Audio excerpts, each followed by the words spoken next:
still pop up sometimes. No, he finally got suspended. Oh, really? He couldn't stop getting.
I thought it'd be time better spent to go over your questions and find out what you all want to know. So. We'll start right here front. Please, state affiliation. Yeah, Jason Caldwell, AuburnUndercover.com. Now, when you go into this process now, what are you looking for? What's important when you start to do a coaching search this time around? Yeah, you know, all the characteristics.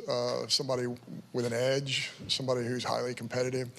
You know, in my career, I found that one of two things has to happen. The head coach of almost any sport either has to have a tremendous edge to them, or they have to be surrounded by assistants who have an edge to them. There's many different ways to define that, but you can call it blue collar, you can call it hard nosed, you can call it aggressive, you can call it all those things, but that's usually priority number one is to find that part. Then intelligence, strategic, forward thinking, I mean, all those things matter.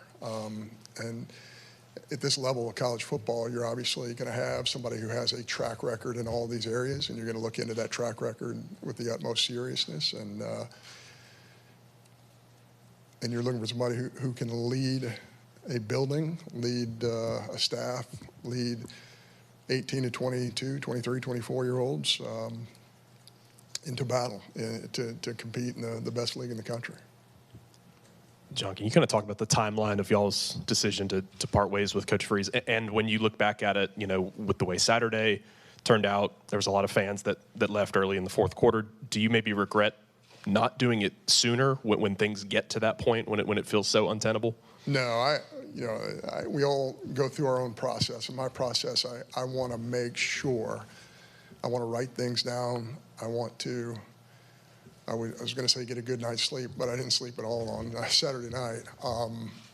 But I want to be able to process everything that happens, because the last thing in a leadership role that you ever want to do is have a knee-jerk reaction to anything. I needed some data. I needed to, again, write everything down. I try and take notes on my phone and other places during the course of a game, so that I can go find that on video or rethink that or run it by our staff. So, I took time after the game to get my thoughts together, and then reached out to Coach Freeze late morning Sunday. John, before you guys made this decision, there was a lot of talk about, you know, Penn State and LSU and Florida, a lot of these other schools already in the market and how crowded it was going to be. Obviously, you guys think that you can be competitive in a market like that. Why do you think that Auburn can be a place that can, you know, attract a top candidate, knowing that there's going to be a lot of competition for that in this cycle? Well, I mean, until we went this route, I didn't really deep dive every single day into the marketplace. But I think we have the best job out there. We have the best fans. We have 19 sellouts in a row. And when you consider what Auburn football has been through, that is incredible. That's a testimony to who our fans are. I'm deeply appreciative of them. I know our whole staff is. I know our student athletes are. I know our entire administration are deeply indebted to our fans who have been patient. And the reality is it's no longer time to be patient. It's time to act, and it's time for us to make a jump. It's time for Auburn to make a jump. Our fans deserve that. And I want that to happen as quickly as possible. I have not said this, but I do want to say this. This is something I told the players on Sunday when I met with them. I do want to just say, Hugh Freeze and his wife Jill and their entire family are world-class human beings. And I know that a lot of you in the media here have dealt with Hugh directly, and you know exactly what I'm talking about. And that makes these decisions even more difficult. But he is a special man.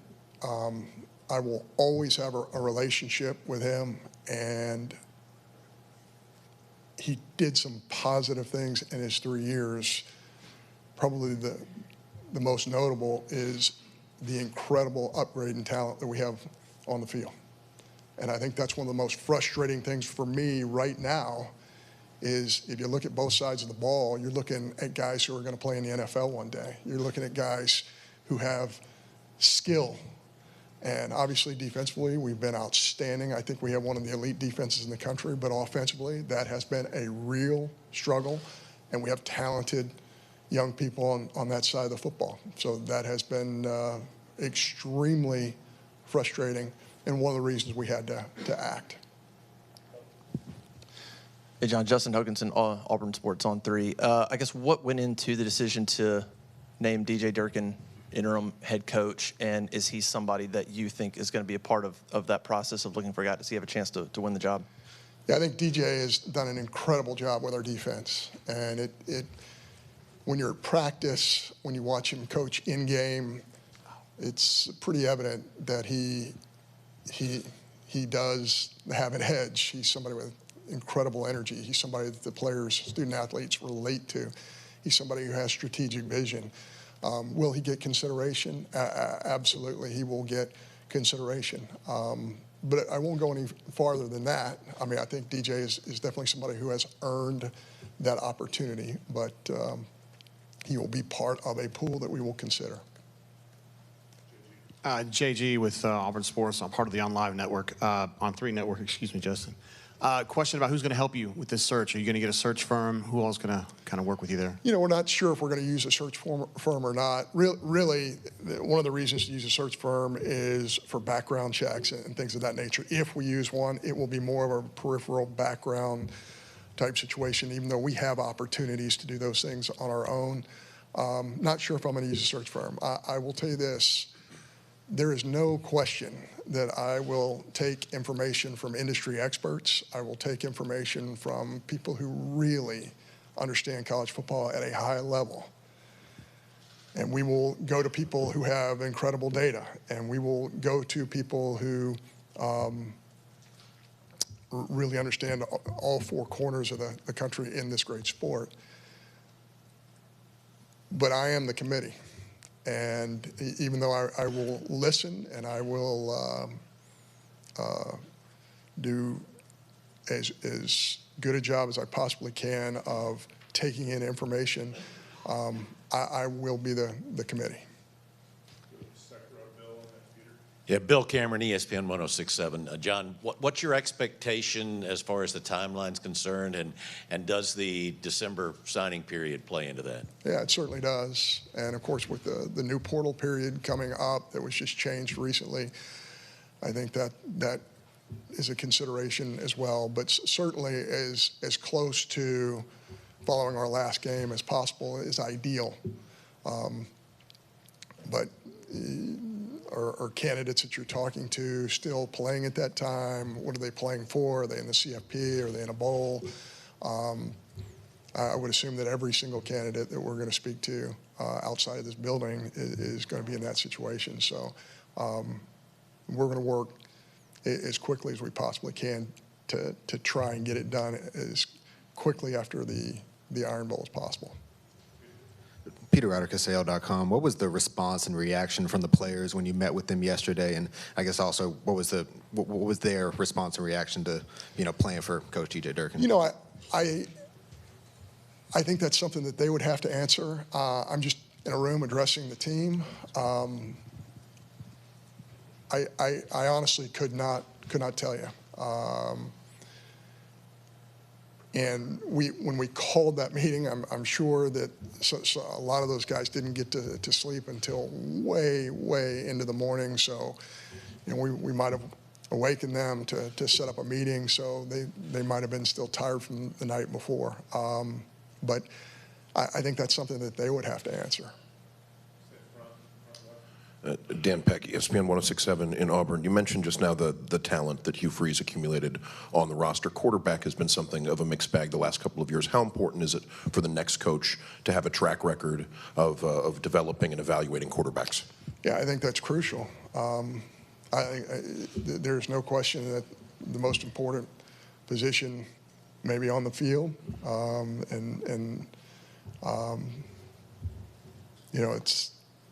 it's critically important. I hesitate to to make an examination of our quarterbacks because I don't think that's fair from where I sit. I do know this. I know that all of them have given tremendous effort.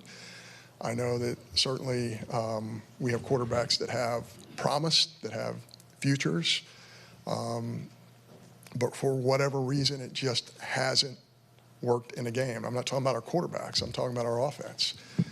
And I think this is a good opportunity. This is another thing I mentioned to our student athletes just yesterday is it's really easy to get into a blame thing and start pointing your finger at a quarterback or at the offensive line. What we know is it's just not working. And those student athletes we're responsible for because our staff brought them to campus. And I do believe we have a lot of talent on the offensive side of the football. It's pretty obvious that it's just not working. It's not operating at a high level.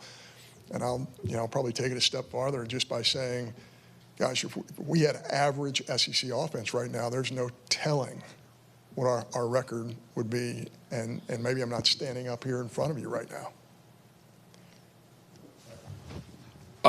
Michael Giddens, War Report. John, since you've been at Auburn, you've developed a reputation as somebody who's very loyal in support and defense of your coaches. At what point in the season did it become apparent to you that it might be a reality that you might have to make a change? Was it after Georgia? Was it after Missouri? It was just the general inefficiency of our offense, especially in fourth quarters. I think you find out a lot about your team and when you watch a fourth quarter offense. Are they going to attack the game and say, we're down a score, we're going to get this done? For whatever reason, that was not happening offensively during the course of the season, and that was something that was noticeable. Everybody in this room noticed that, and that's something that's got to change, and it's got to change quickly. Jeff Shear, auburntigers.com.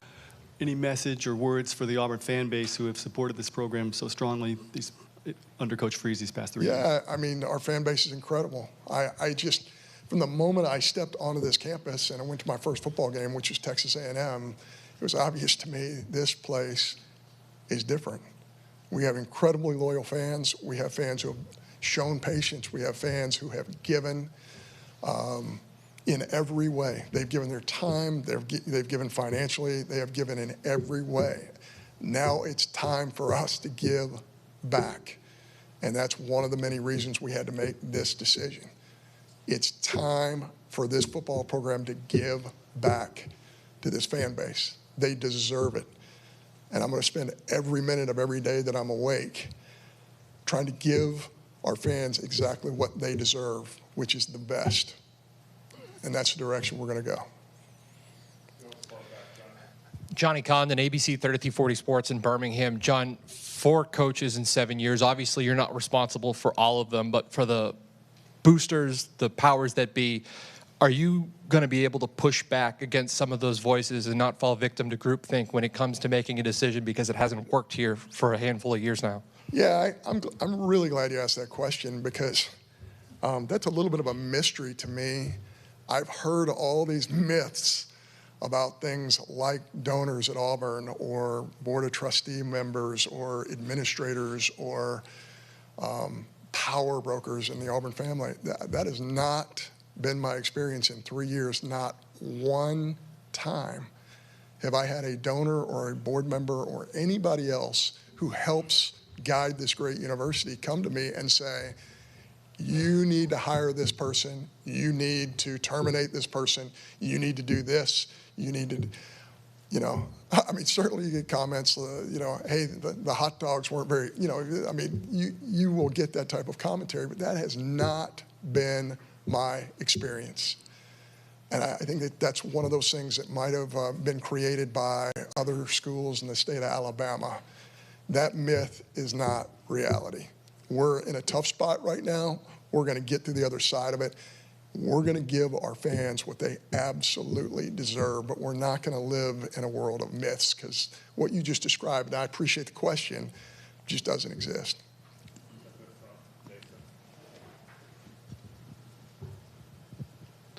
Was the buyout from Coach Freeze? Do you guys plan on paying that entirely? Was there any sort of negotiation with that? We are in discussions with Coach Freeze's representation right now, and that's not done, and I anticipate it's probably not going to be done for a while. John, when you guys hired Freeze, you're pretty soon on the job. Obviously, it's a different situation here a few years later. But what did you learn from that first search here that you feel like you can apply now that you're having to find his replacement? Yeah, I think the group of coaches that are available now are considerably different than it was 3 years ago. But yeah, you're constantly, anytime you're talking to industry experts and listening to their opinion and kind of sifting through fact versus fiction, you continue to learn. So I feel like I'm always learning. I feel like every time I'm in our locker room, football game, I'm learning. But there is great knowledge out there. I certainly know that John Cohen doesn't have all the answers. And I know that I need information, and there are sources to go out and get that information, and we will pursue that.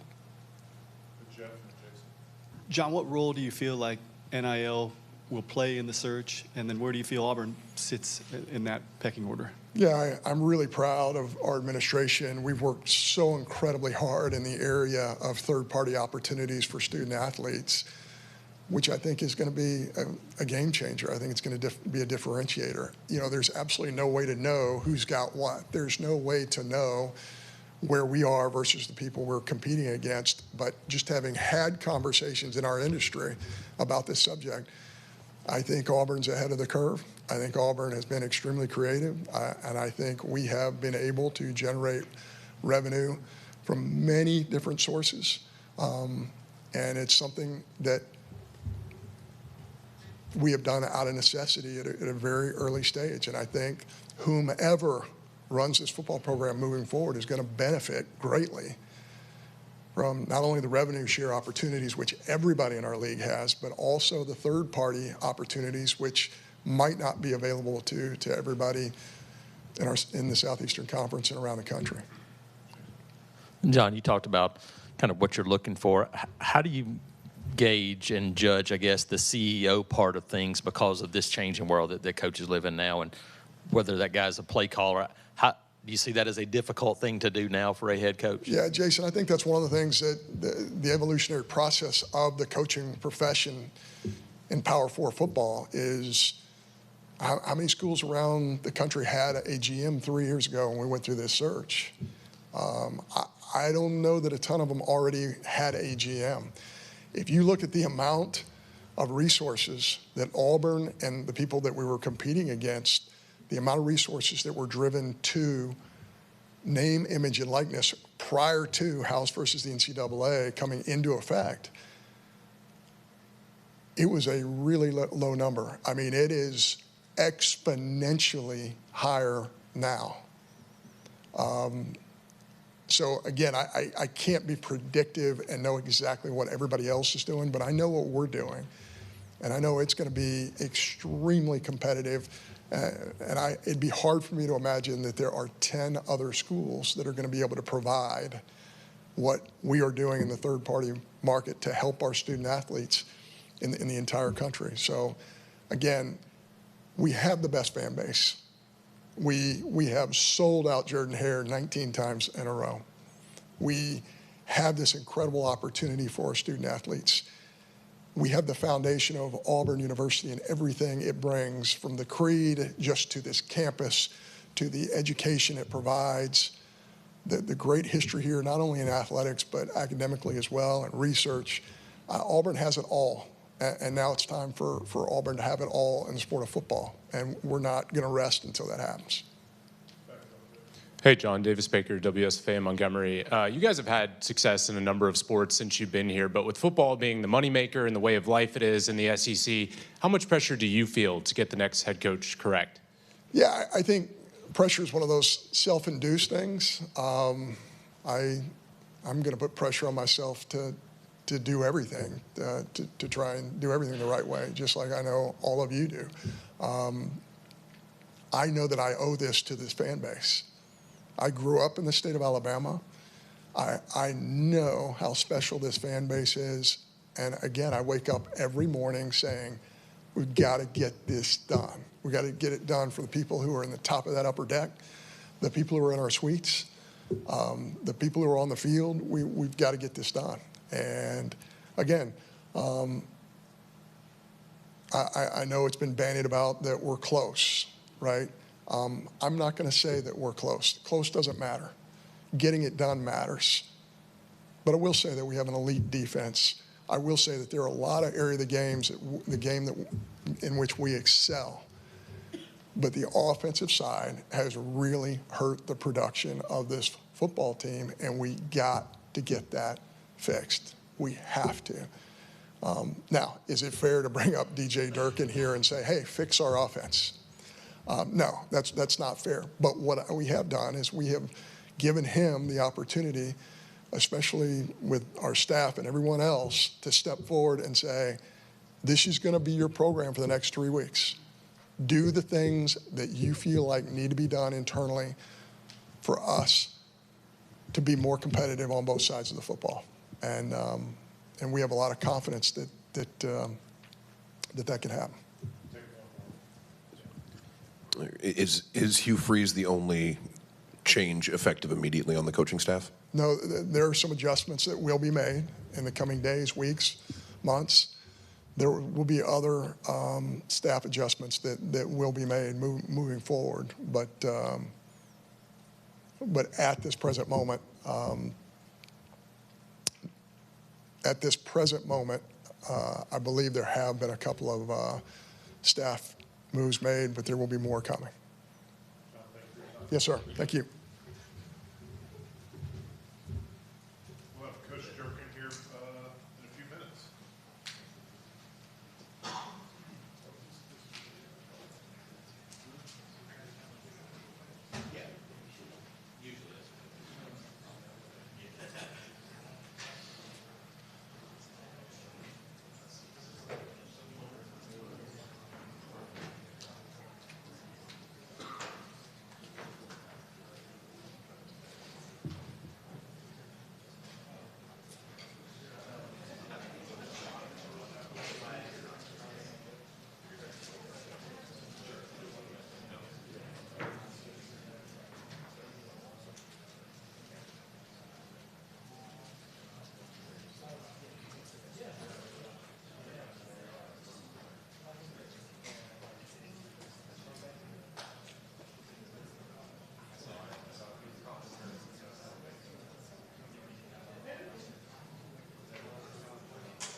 Let Coach Durkin make a statement, and we'll take some questions. If you can, raise your hand, we'll call on you. Just please identify yourself.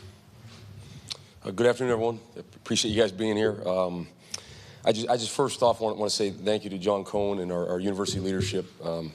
I'm truly humbled by this opportunity. This is such a elite university and football program with great tradition and history. It's a special place, and so to represent this university as the head football coach, to represent our team in that way, I'm humbled by that, and I promise you'll get the best I absolutely have. I do want to take a minute and thank Coach Freeze. Myself, my family, we would not be here without him. Coach Freeze is truly a special, special man. Definitely affected our lives in many, many ways. he sees the person more than the coach, more than the player. And I think he has a unique ability at that and a gift to do that. And learned a lot from him and just very thankful for him and again for the opportunity to be here. You know, it's been a kind of whirlwind 24 hours, you can imagine, with a lot going on.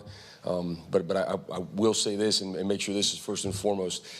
We are going to play a game on the road in this conference versus a team that is very, very good. They're well coached. They're talented. They play with an edge. They compete. A great test for us and something that we embrace and look forward to. But that is completely what our focus has to be, obviously, as a coaching staff and as a team. And that was obviously the message to the players here earlier this morning. So with that, I'll open it up. Hey, DJ, Justin Hokanson, Auburn on 3. I guess offensively, is there anything that you want to see done differently? I know you have a limited time, obviously, but what changes can you make? What can you do differently there? Yeah, it just I think it's important, like in football, you realize this. It's not always what you do, it's how you do it and who does it. And I think that's a major thing. Like how you do things, how you do anything in life really matters. And you can see a difference in two people doing the same exact thing, but there's a difference in how they're doing it. And so that's our first focus. And it with an edge and with relentless effort and a certain sense of physicality has to be done. My communication with the offense has been more schematically from a defensive viewpoint of, you know, that's my background, what I know. I'm certainly not going to try and step in to be doing things that aren't in my wheelhouse.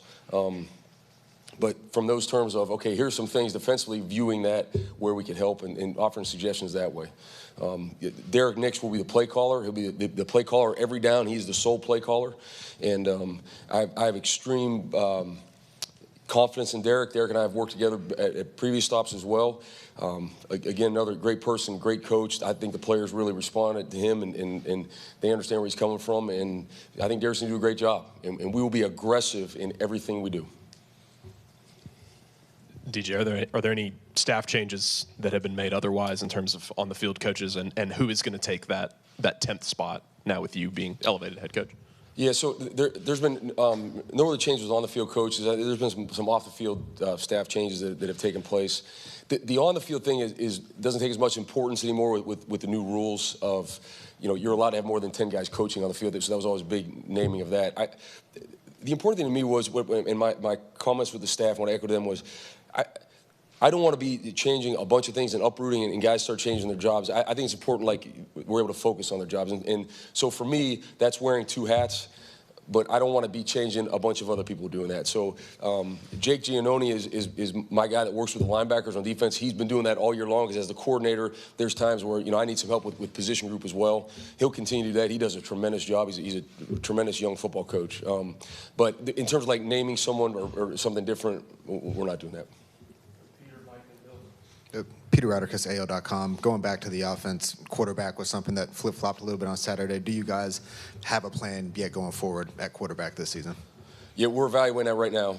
There's been discussion about that all throughout yesterday and today, and we'll certainly come to a decision on that. I think, you know, that's an important one. Obviously, that's the guy whose ball, you know, the ball's in his hands every down, and I'm trying to gather information on that too. That's obviously been something I've not really been a part of, and so. To me, I don't think you hurry into decisions. It's kind of like I'm gathering information on that, evaluating with the offensive staff, getting their feedback, and speaking to those young men. And you know, I know this. We have three tremendous young men that can play the quarterback position at a high level. I know that, and so they are in the conversation on that. We'll make a decision here soon. Coach Michael Giddens, War Report. Just for clarification, will you be calling the defense on game day and just kind of wearing two hats, or will you be delegating some of those defensive call responsibilities? Yes, I'll be calling the defense. Yeah, we won't change how we're doing that. You know, I think we have a good flow of how we do things on defense. I love our staff. I love our group. And I don't want to uproot and change a lot of that. So we're keeping that as normal as possible. You know, like things like this press conference usually didn't come up for me on a Monday. So like we're up there game planning. So you know, there's obviously a few things that alter kind of what our schedule is, but we do have a good routine in how we do things, and we're going to keep that the same. Bill Cameron, ESPN 106.7 here in town. Talk about the reaction from the players when you got a chance to meet with them. Yeah, you know, some of those things, I think when you're with your group and your guys in the team room or in the locker room, it's like it's sacred and it stays in there. I love our team. I love our guys. I think we got a great group that will respond well to what we're doing. I'm really excited, like I said, and humbled. And I told them that to represent him as a head football coach is a major deal for me. And it's been cool being here for now. Like I looked around that room, we have a lot of guys that just I was a part of somehow of helping them get here, and now helping them develop and go through it. And man, that's so important. And so I think there's a bond and a sense of unity in there in that group, and we got to do that and come together as a team. And I think these guys will. DJ, you've obviously been a head coach before, but you were also an interim at one point. How much did that experience, I know different situation, but Right. way back when, kind of you feel like has kind of helped you to be in this moment and in this spot? Yeah, I mean, it does. Like it's like anything else in life. When you do something the first time, you can reflect back and be like, oh, okay, I would have done that differently or learned a lot from it. And so certainly with those experiences has helped. I think we're all products of our experiences. I've been fortunate enough to have those. I've been fortunate enough to really be around some tremendous head football coaches throughout my career at a lot of different stops to learn from. I think the important thing is you take bits and pieces from others you've been around, from the experiences you have, and you formulate and just be genuine to who you are and how you would do things. And I told our team this. I'll say it like, just because we do something different right now doesn't mean the old way wasn't good or was bad or this is better. It's just I think you have to be yourself and run the program as you see fit, and not try and do it another way. Dan Peck, ESPN 106.7 in Auburn. John Cohen just mentioned how impressive the defense has been all season long. Is there any player in particular who has impressed you with their effort and performance this year on that side of the ball? That's a hard one to single a certain guy out. I think collectively has been what I've been so proud of with these guys is they've collectively played well together in terms of swarming to the ball, playing with effort, doing a good job gang tackling, getting around it. And I think that probably something that doesn't happen without great leadership. And so you talk about certain guys like Keldrick Falk and Champ Anthony, those are kind of our bell cows, our leaders. Those guys, you want to talk about like guys that are made of something and character-wise, and obviously they do a great job on the field, and you guys see them make plays and everything else, but man, those guys are the glue that hold us together, and I think that's been so good for us as a coach. When you have great leadership through your players, and especially when the leaders are also productive and guys are playing on the field, man, it makes your job a lot easier. Johnny Condon, ABC 3340 Sports in Birmingham, back here. John told us that you would receive consideration during the interview process. I'm interested, are you looking at these next 3 games as an opportunity? Do you want this job full-time? And then if we don't have an opportunity to speak to you later in the week, just some brief thoughts on Diego Pavia and that Vanderbilt offense that you're facing Saturday. Yeah, like our focus is 100% on Vanderbilt. We're trying to go 1-0. We're trying to go 1-0 this week, and that will take all of our focus for sure. Obviously that's a hard enough task on a normal basis. Then you add in everything going on and distractions and all else. It will take all of us collectively to have our mind fully on that, and that's certainly where mine is. I do not take the responsibility lightly. These players are counting on myself and our coaching staff to give them a plan that they can have success with come Saturday. And so that is the focus all the way. You mentioned Diego. I mean, we've had a chance to go against him before. That guy's a tremendous competitor. I think it's probably the best thing you can say. And that, to me, is the highest compliment you can give someone in this sport or anything else. He's a competitor. He's got an edge to him. He's always trying to find a way. He never slides. I mean, he just throws his body around, and he's out there, like you can tell he's out there just having fun and competing. And so I think his team certainly rallies around him. They respond to him. It all starts with him. But they've got talent around him as well. I think they have talent at all positions. They have an experienced offensive line. Their receivers are guys that have played a lot and caught a lot of balls for them. I think their tight end's one of the best tight ends in the country, and their backs do a great job of getting north. So it's a big challenge, big task. I think our guys will embrace that and be up for it. Taylor, Jeff, and then Christian will go across the phone. Taylor Corn, The Barn. You spoke on it a little bit 2 questions ago, but can you kind of talk a little bit more about the leadership that you've seen from Keldrick, Falk, and Champ Anthony, two guys that we've been able to talk to after a couple of tough games this season, and how much you've seen the younger guys take to the advice that they're getting from those veterans after dealing with some adversity throughout the season. Yeah, I think leadership's one of those words that it's hard to really, like we've all heard it, we use it, but like how do you really describe it? What does it really mean? And I think two ways I'll explain how those guys lead. They lead by example, first and foremost. And anytime you have like Keldrick Falk, he's one of the best players in the country. So that's a guy that legitimately could probably cut some corners if he wanted to, take advantage of the fact that, yeah, I mean, no matter what Keldrick does, he's probably going to be out there starting for us, right? I mean, he's one of the best players in the country. But he's our hardest worker. He leads by example in everything he does. He's one of the best teammates, or probably our best teammate on the field. He values every relationship he has with his teammates. So leading by example, and then being servant leaders. Like they're not too big for anything, not too big for their teammates. They're not going to ask their teammates to do anything they won't do themselves. And so again, when you have that, it makes things a lot easier, and guys fall in line. And it's certainly, you can see already the way that has trickled down to some of the younger guys on the roster, and especially in their position group. Jeff Shear, AuburnTigers.com. DJ, what would you say to the Auburn fan base for the rest of the season? 2 more home games. Yeah, I mean, first of all, our fan base is incredible.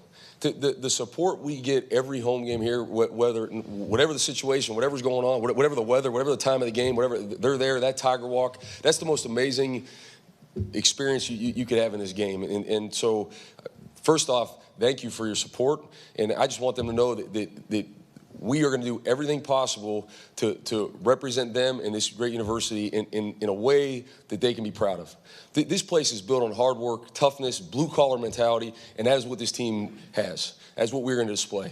We're going to play with a relentless effort and play for one another and really have pride in that AU that's on our chest.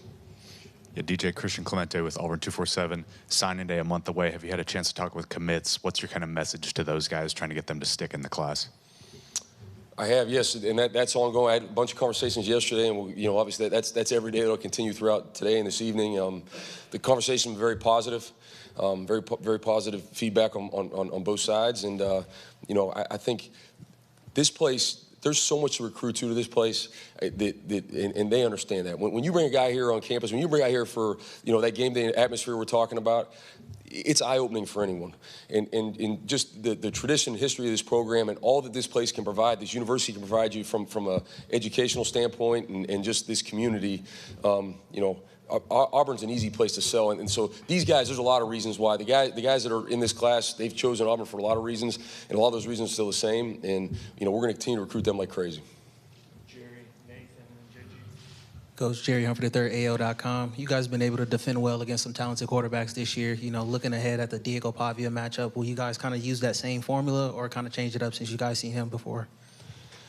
Yeah, we have faced some really talented quarterbacks this year for sure, and Diego being another one of those. I think he is unique in what he does and what his skill set is. I don't think you can really mimic and say this reminds you of another guy. So we'll obviously take bits and pieces from game plans and things that have worked, but there's also some things we got to do differently and do in a better way and in a different way in order to try and contain him and slow him down. Nathan King, Auburn Undercover. I know it's been a hectic 24 hours for you, but do you have any injury updates? I know we saw, I believe, Jeremiah leave the game and Elijah Melendez as well. Yeah. Nothing further update on that right now. Those guys are both recovering well, and we'll obviously when that comes out on Wednesday, they'll be on the status for them will be out then. Yeah, JG, Auburn Sports on 3. My question for you is, you guys scored 3 points the other day. Defense probably set that up anyway. Do you think there's untapped potential with this offense, things that you can do in the next 3 games to kind of bring it alive? Yes, I do. I think there's talented guys in that room. I think there's guys in that room that have the ability to be successful and want to. And I think we got to do a great job of supporting them and providing that. So absolutely, I do. Hey, Coach. Jacob Morris, CBS 42 in Birmingham. You talked about, doing this your own way. John said that this is your program for the next 3 weeks. To the fan base, how would you describe the identity of a DJ Durkin-led Auburn team? Yeah, we made a big point with our guys of like, this is our team. It's not, I know all the questions and how it's going, and it's about offense and defense. We're a team. We're a team, and that's first and foremost. So this is our team. We all take ownership in what goes on that field, and no matter what phase it is, including special teams. It's all together. And so, like, for me, it's a group of guys that you can tell they're playing for one another. And how do you tell that? By the amount of energy and effort they play with. And that's it. I want our guys to go compete. I want them to play with confidence and not a care in the world. That's it. Don't worry. We're going to prepare them right. We're going to have a great week of practice, prepare, and go out there and let it loose. And I want us to be the aggressor in all situations. No hesitation. And I think our guys will embrace that. I know they will. And so we're going to do that as a team. Coach, William Halliday with Auburn Undercover. Are there any freshmen over these next 3 games to finish out the regular season that you or any younger guys that you expect to get some playing time? Yeah, we've had quite a bit of freshmen already playing, contributing, and I think a lot of that will continue. I don't have a new name for you of someone that maybe hasn't been in the mix that currently right now would be. Obviously, it's a Monday. We're still game planning and going through that. Those are all conversations we'll have, but at this time, nothing different. All right, thank you, guys.